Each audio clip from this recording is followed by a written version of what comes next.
တင်းဒီပျက်စီးနေတော့ပခုံးနဲ့နာကျင်မှုနဲ့တင်းမာမှုကြောင့်နေထိုင်ရပါသလားဒါဆိုရင်ဒီဗီဒီယိုကတင့်အတွက်ပါပျက်စီးနေတော့ပခုံးအတွက်ကျွန်ုပ်တို့ဒီနာကျင်မှုကိုလျော်နှဲစေရန်နာကျင်မှုဆေးကိုပုံမှန်အားဖြင့်ပေးဆောင်ပါသည်အိမ်တွင်လေ့ကျင့်ခန်းများကိုလည်းပေးဆောင်ပြီးလူနာများသည့်ပခုံးကိုဖြည်းဖြည်းချင်းလေ့ကျင့်ခြင်းဖြင့်ပြန်လည်လှုပ်ရှားနိုင်စေရန်လေ့ကျင့်ခန်းများကိုလေ့ကျင့်နိုင်ပါသည်ဒါမှဖြစ်ပါကထိုကူတာမှုအတွက်အထူးပြုသောဗဟိုရင်းယောဂကူတာမှုကိုပုံမှန်အားဖြင့်ပေးဆောင်ပါသည်ဒါကတင့်ကိုနာကျင်မှုကိုလျော်နှဲစေပြီးအများဆုံးလှုပ်ရှားမှုကိုအထီးရောက်ဆုံးနည်းဖြင့်ပြန်လည်ရရှိစေပါသည်ဒါမှဖြစ်ပါကဆရာဝန်များသည်ပုံမှန်အားဖြင့်အစစ်ထဲသို့ထိုးဆေးပေးပြီးနာကျင်မှုကိုလျော်နှဲစေပါသည်အဲ့ဒါကရိုးရိုးလေ့ကျင့်ခန်းထက်ပိုထီးရောက်ပါသည်ဤရာအလုံးသည်တင့်ပျက်စီးနေသောပခုံးကိုကူညီမပေးနိုင်ပါကတင်သည်အယိုးစစ်ခွဲစိတ်မှုအတွက်ကောင်းသောရှောက်တော်တစ်ခုဖြစ်နိုင်ပြီးပခုံးတွင်ကြီးမားသောချက်တောက်မှုမရှိဘဲအဓိကဖြစ်သောခွဲစိတ်မှုဖြစ်သည်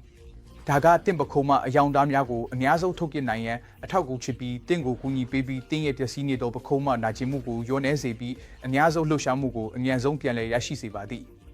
ထို့ကြောင့်ပျက်စီးနေသောပခုံးကြောင့်မနာကျင်ပါနှင့်ထိရောက်သောကုသမှုများရရှိနိုင်သောကြောင့်ဤတသနာအတွက်ပခုံးထူးကူဆရာဝန်နှင့်တိုင်ပင်မှာကျေးဇူးအများကြီးတင်ပါတယ်